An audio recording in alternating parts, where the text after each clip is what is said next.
Types of mechanical waves. Mechanical waves जैसे definition है those waves which require medium for their propagation. ऐसी waves जिनको एक जगह से दूसरी जगह ट्रांसफर होने के लिए मीडियम की ज़रूरत होती है, उसे हम मैकेनिकल वेव्स कहते हैं। मैकेनिकल वेव्स की मज़ीद दो टाइप्स हैं हमारे पास, transverse waves and longitudinal waves. Transverse waves हमारे पास क्या है? ट्रांसवर्स वेव्स जो है जो ट्रांसफर होती हैं from one place to another place. Transverse wave जो है वो किसी भी मीडियम के सरफेस के ऊपर प्रोड्यूस होती हैं जब हम किसी मीडियम को डिस्टर्ब करते हैं। तो अगर हमारे पास ये एक मीडियम है जिसमें ये वाटर है और ये एयर है, राइट, ये जो पार्टिकल हैं ये मूव करते हैं from one place to another place. Particles हैं, पार्टिकल्स मूव नहीं करते, ये जो वेव है वो क्या करती है? मूव करती है from one particle to another particle. यहाँ से इस यहाँ से ट्रैवल होंगे और इस पॉइंट पर जो है वो पहुंचेंगे। अगर हम डिस्टर्बेंस यहाँ पर प्रोड्यूस करेंगे, ये डिस्टर्बेंस पार्टिकल टू पार्टिकल इस पॉइंट तक पहुंचेगा। और जबकि ये जो रिप्रेजेंट कर रही है ये डायरेक्शन ऑफ ऑसिलेशन है, मीन पार्टिकल्स की जो डायरेक्शन है वो ऑसिलेट करेगी। ये पार्टिकल्स जो हैं वो ऑसिलेट करेंगे और जो वेव होगी वो आगे ट्रांसफर होगी। इसका मतलब ये हुआ कि जो ट्रांसवर्स वेव्स हैं इसको हम इस तरीके से डिफाइन कर सकते हैं कि ट्रांसवर्स वेव्स ऐसी वेव्स होती हैं जिसमें जो पार्टिकल्स होते हैं उनकी जो ऑसिलेशन होती है वो डायरेक्शन प्रोपगेशन ऑफ वेव्स के राइट एंगल होती है। इसको हम इसे transverse waves are defined as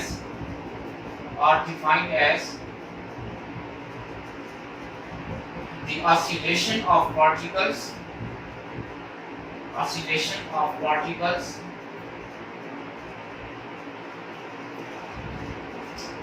becomes right angle या परपेंडिकुलर कहीं या राइट एंगल कहीं एक दूसरे के साथ राइट एंगल मीन या परपेंडिकुलर 90 डिग्री का एंगल बनाएं, इसके साथ प्रोपगेशन ऑफ वेव्स के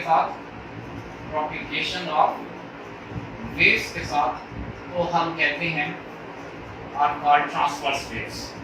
इनको हम ट्रांसवर्स वेव्स कहते हैं।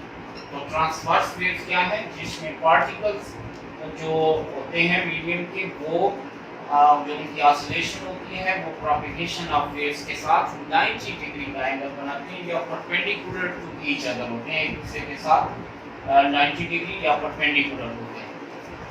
तो ट्रांसवर्स वेव्स में अगर आपसे कोई भी पूछे तो कि पार्टिकल्स जो है वो मूव करते हैं from one place to another place, तो आपने कहना है नो, पार्टिकल्स जो हैं वो मूव नहीं करते, वो अपनी ही पॉइंट पर जो है वो वाइब्रेट करते हैं। तो ट्रांसवर्स वेव्स में हमारे पास इस तरह ये मीडियम है, तो ट्रांसवर्स वेव में जो पार्टिकल्स हैं वो इस तरीके से जो है वो वेव्स प्रोड्यूस होती है, ट्रांसवर्स वेव्स। इनको हम क्या कहते हैं? Transverse waves. इसमें पार्टिकल टू पार्टिकल, यहाँ पर पार्टिकल मैक्सिमम पर पॉइंट है, इसी तरह अगर हम यहाँ पर देखें हर पार्टिकल जो है वो हर नेक्स्ट पार्टिकल जो है वो मैक्सिमम एम्पलीट्यूड पर आगे ट्रांसफर होता जाएगा और जो है वो एम्पलीट्यूड उसका डिस्प्लेसमेंट होगा हर पार्टिकल का वो मैक्सिमम होता जाएगा। इस तरह ट्रांसवर्स वेव में पार्टिकल टू पार्टिकल ये जो बॉडी मूव करती है और डिस्प्लेसमेंट उसको मैक्सिमम। इसी तरह यहाँ पर देखें तो यहाँ ये नीचे भी मैक्सिमम में जाएगा। तो जो मेन पोजीशन जो मीडियम के अबव जो पार्टिकल जो डिस्प्लेसमेंट कवर करती है उसको हम वेव का क्रेस्ट कहते हैं, और जो मेन पोजीशन के बिलो कवर करती है उसको हम ट्रफ ऑफ वेव कहते हैं। तो इस तरह हम ये कहते हैं कि ये जो पार्टिकल है वो क्या करता है? अपनी ही जगह पर वाइब्रेट करता है, ऊपर और नीचे वाइब्रेट करता है और इस तरह वेव प्रोपेगेट करती है from one place to another place. इसमें वेव जो है वो मूव करती है। इस तरह हम ये कह सकते हैं कि अगर वेव जिस आगे ट्रैवल कर रही है तो पहले उसका क्रेस्ट यहाँ पर था, उसके बाद नेक्स्ट वेव क्रेस्ट यहाँ पर आ गया, तो क्रेस्ट जो है वो उसका क्या होता जा रहा है, मूव होता जा रहा है from one place to another place. जहाँ से आपने डिस्टर्बेंस क्रिएट की दूसरी एंड पर जो है वो क्रेस्ट मूव कर रहा है। तो इस तरह हम ये कह सकते हैं कि इस वेव में अगर आप देखें तो पहले ये क्रेस्ट था, जब वेव आगे मूव हो गई तो उसका क्रेस्ट ये हो गया, पार्टिकल मूव ना हुआ, पार्टिकल ये जो पार्टिकल था वो अपनी ही जगह पर मौजूद है, वो अपनी ही जगह पर मौजूद है, आगे पार्टिकल को ट्रांसफर किया, इस तरह वेव जो है वो ट्रांसफर होती गई from one place to another place. तो अगर हम इस वेव को देखें, ये हमारे पास ये वेव जो है ये एक हम कहते हैं कि यहाँ से स्टार्ट यहाँ पर आई, तो हम कहते हैं ये वेव ने एक साइकिल कंप्लीट किया है, one cycle from this to this. ये मीन पोजीशन है, इसकी जहाँ पर डिस्प्लेसमेंट हमारे पास 0 है, ये सेम फेज है इनका, ये अगर हम देखें तो इनका फेज सेम है। तो इसमें पार्टिकल्स जो हैं अगर इस एक वेव में देखें तो हाफ जो पार्टिकल्स होते हैं वो मूव करते हैं अपवर्ड डायरेक्शन में। अगर हम देखें यहाँ से जो यहाँ तक पार्टिकल होंगे ये मूव करेंगे इन अपवर्ड डायरेक्शन, जबकि ये मूव करेंगे इन अपवर्ड डायरेक्शन, जबकि ये पार्टिकल जो है वो मूव करेंगे इन डाउनवर्ड डायरेक्शन। तो एक वेव में पार्टिकल्स जो है, हाफ पार्टिकल्स जो है वो मूव करते हैं इन अपवर्ड डायरेक्शन में, जबकि हाफ पार्टिकल्स जो है वो मूव करते हैं इन डाउनवर्ड डायरेक्शन। ये एक वेव है, ये क्या है, आपके पास एक वेव है। इस वेव में हमारे पास इस वेव में जो मीन पोजीशन के डिस्प्लेसमेंट होता है इसको हम एम्पलीट्यूड कहते हैं, इसको हम क्या कहते हैं, एम्पलीट्यूड। ये हमारे पास एम्पलीट्यूड है पार्टिकल का, ये भी आप एम्पलीट्यूड इसको रिप्रेजेंट करते हैं, मैक्सिमम डिस्प्लेसमेंट, वेव का जो मैक्सिमम डिस्प्लेसमेंट। और ये आपके पास एक वेव होती है यहाँ से यहाँ।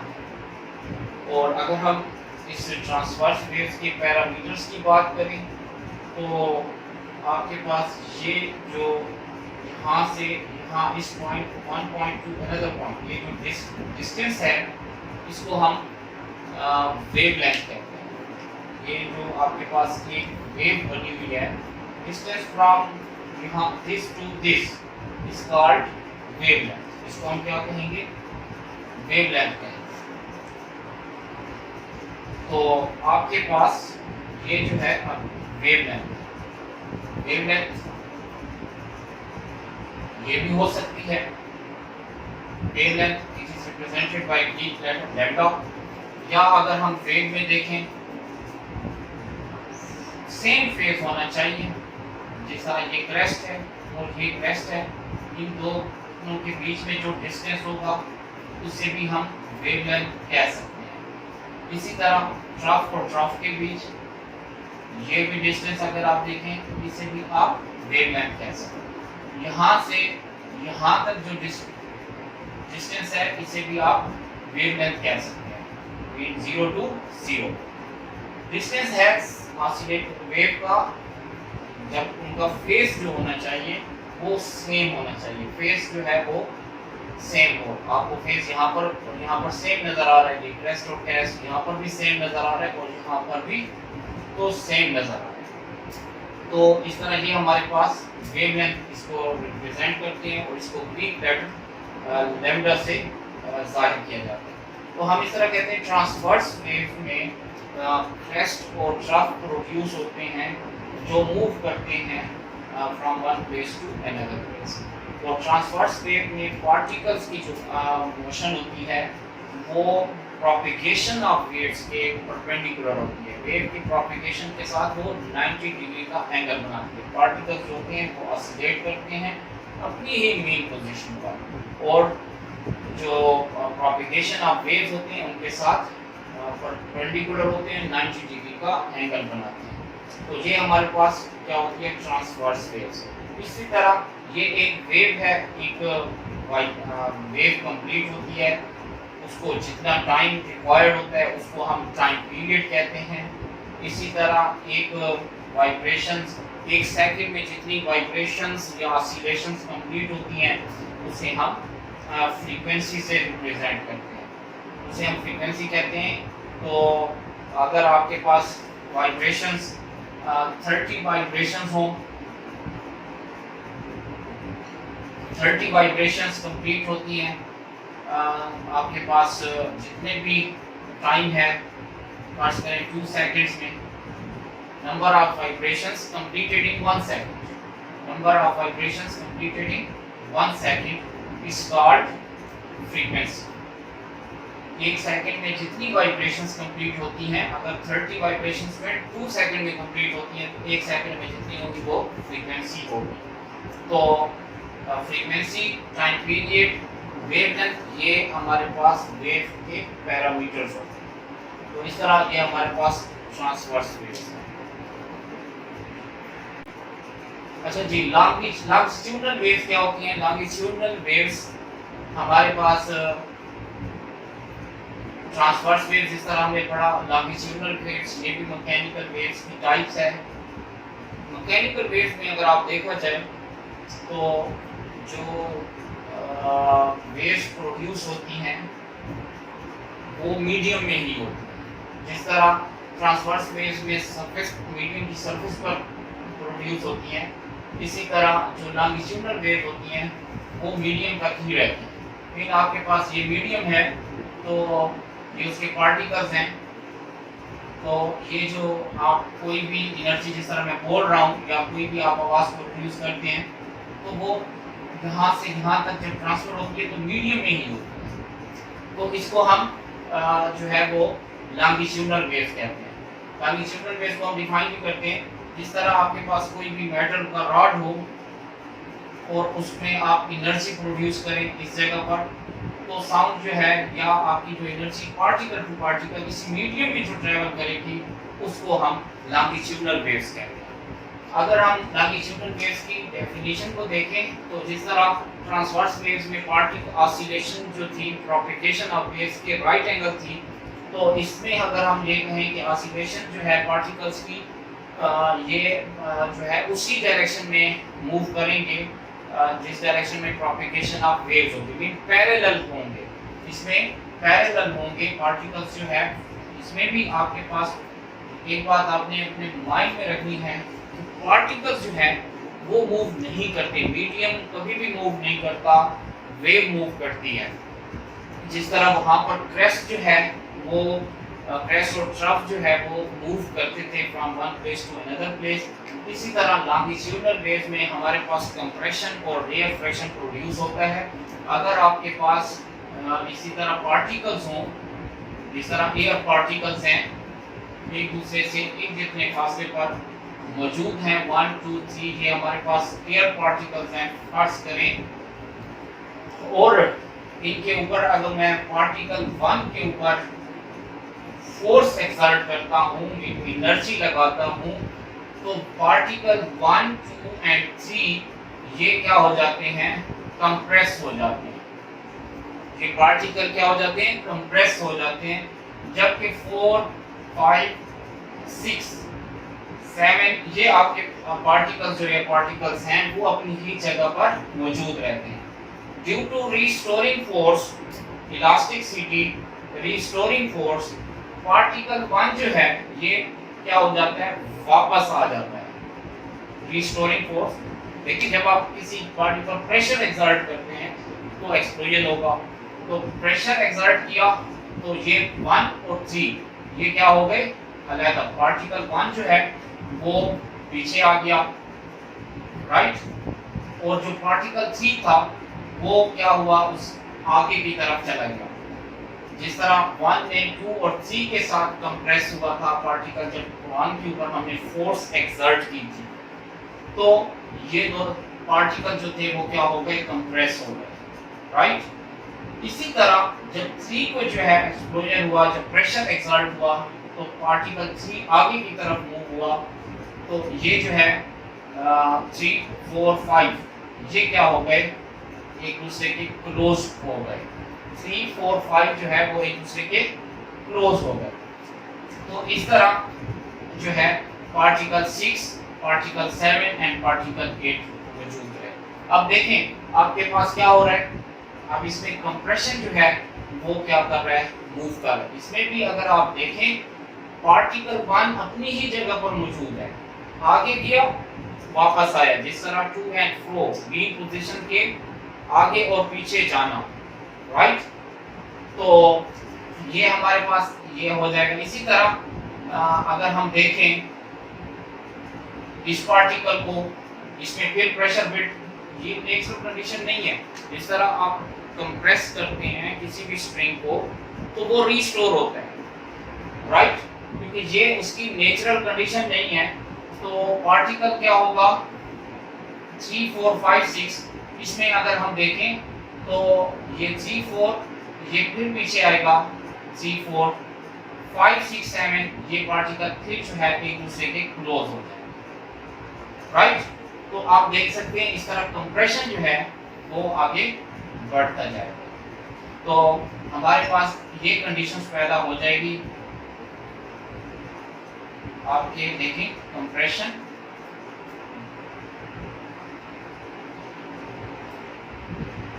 कंप्रेशन, यहाँ जो वैक्यूम बना हुआ है इसको हम कहते हैं कंप्रेशन, और ये जो हमारे पास होता है इसको हम कहते हैं रिएफ्रेक्शन। Compression रिएफ्रेक्शन, compression रिएफ्रेक्शन। ये जो पार्टिकल था 1 था, उसने जो है आगे वाले पार्टिकल्स थे उनको कंप्रेस किया, उसके बाद ड्यू टू रिस्टोरिंग फोर्स ये वापस हुआ, राइट। फिर आगे वाले पार्टिकल ने उनको कंप्रेस किया, फिर वो पार्टिकल पीछे आया। इस तरह कंप्रेशन रिएफ्रेक्शन, कंप्रेशन रिएफ्रेक्शन ये जो है वो बनता रहा। इस तरह आपके पास जो कंप्रेशन था वो क्या होता गया, पार्टिकल टू पार्टिकल ट्रांसफर होता गया। लेकिन वो जो पार्टिकल थे, मेन पार्टिकल 1 जो था वो अपनी ही जगह पर था। ये नहीं है कि पार्टिकल 1 जो है वो आगे जा रहा है, राइट। यहाँ पर हमने जो डिस्टर्बेंस क्रिएट की, साउंड थी, जिस तरह साउंड है वो यहाँ से ट्रांसफर हुई, इस जगह पर सुनने वाले के पास गई, तो पार्टिकल 1 जो है कंप्रेस हुआ, फोर्स लगाई, उसने ये कंप्रेशन पैदा किया। इस तरह पार्टिकल जब एक प्रेशर बिल्डअप हो गया तो उसके बाद एक्सप्लोजर हुआ। पार्टिकल 3 जो है 4 5 को क्लोज किया, इसने एक्सर्ट की, फोर्स एक्सर्ट की, तो इस तरह कंप्रेशन प्रोड्यूस हो गया। तो वापस जब ये एक्सप्लोजर हुआ, पार्टिकल 3 वापस हुआ, तो ये जो है कंप्रेशन रिएफ्रेक्शन, कंप्रेशन रिएफ्रेक्शन प्रोड्यूस होता गया। तो ये जो है आप के पास इस तरह हम ये कहते हैं कि कंप्रेशन रिएफ्रेक्शन जो है वो कंप्रेशन रिएफ्रेक्शन, कंप्रेशन रिएफ्रेक्शन ये जो है प्रोड्यूस होता है। इसी तरह अगर आगे जा रही है तो ये कंप्रेशन है, ये कंप्रेशन मूव हो गया, आ गया, रिएफ्रेक्शन ये आ गया। इस तरह वेव जो है वो हमारे पास आगे ट्रांसफर होती है। तो इन लॉन्गिट्यूडनल वेव्स हमारे पास क्या प्रोड्यूस हुआ, कंप्रेशन और रिएफ्रेक्शन। अगर हम लॉन्गिट्यूडनल वेव्स में देखें तो पार्टिकल्स जो है वाइब्रेट करते हैं from mean position, mean position के अराउंड वाइब्रेट करते हैं, और इसमें ऑसिलेशन जो होती है पार्टिकल्स की वो प्रोपगेशन ऑफ वेव्स के सेम डायरेक्शन में होती है। पार्टिकल्स जो है प्रोपगेशन ऑफ वेव्स आगे पीछे, जिस तरह कंप्रेस स्प्रिंग की है तो वो सेम डायरेक्शन में जाती है। तो इसमें साउंड जो है हम कहते हैं साउंड जो है वो लॉन्गिट्यूडनल वेव्स है। सेम इसी तरह जिस तरह उसमें हमने कहा कि कंप्रेशन और कंप्रेशन के दरमियान जो डिस्टेंस था वो हमारे पास 1 वेवलेंथ था, जिसमें फेज जो है वो सेम होना चाहिए।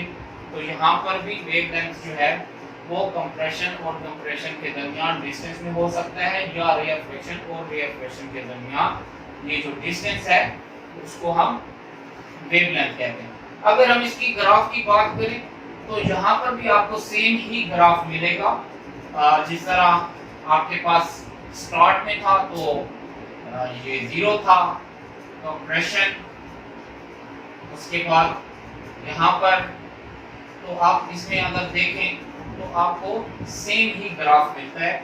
यहाँ पर अगर आप इसमें देखते हैं तो यहाँ आपको ये प्रेशर है या फोर्स जो आप लगा रहे हैं, और अगर ट्रांसवर्स वेव्स में देखते हैं तो यहाँ आप डिस्प्लेसमेंट को देखते हैं, जिसमें आप मैक्सिमम डिस्प्लेसमेंट जिसे आप एम्पलीट्यूड कहते हैं। तो बात इसमें भी वही सेम है, इसमें आपका प्रेशर बढ़ा तो कंप्रेशन हो गई, राइट, ये मैक्सिमम हो गया। तो ग्राफ जो है वो हम दोनों का सेम देखते हैं, इसलिए इनके जो वेव पैरामीटर्स हैं वो भी सेम हैं। वेवलेंथ है, टाइम पीरियड है, फ्रीक्वेंसी है, तो हम इसमें सेम देखते हैं। तो ट्रांसवर्स वेव्स और लॉन्गिट्यूडनल वेव्स, ट्रांसवर्स वेव्स में ट्रांसवर्स वेव्स में क्रेस्ट और शाफ्ट प्रोड्यूस होते हैं और जो ट्रैवल करते हैं एक जगह से दूसरी जगह, जबकि लॉन्गिट्यूडनल वेव्स में कंप्रेशन और रिफ्रैक्शन प्रोड्यूस होता है और वो जो है ट्रैवल करता है कंप्रेशन और रिफ्रैक्शन। इसमें पार्टिकल्स जो होते हैं प्रोपगेशन ऑफ वेव्स के पैरेलल होते हैं, सेम डायरेक्शन में होते हैं, जबकि ट्रांसवर्स वेव्स में पार्टिकल्स जो होते हैं वो राइट एंगल परपेंडिकुलर होते हैं। तो ये आपके पास लॉन्गिट्यूडनल वेव्स और ट्रांसवर्स वेव्स।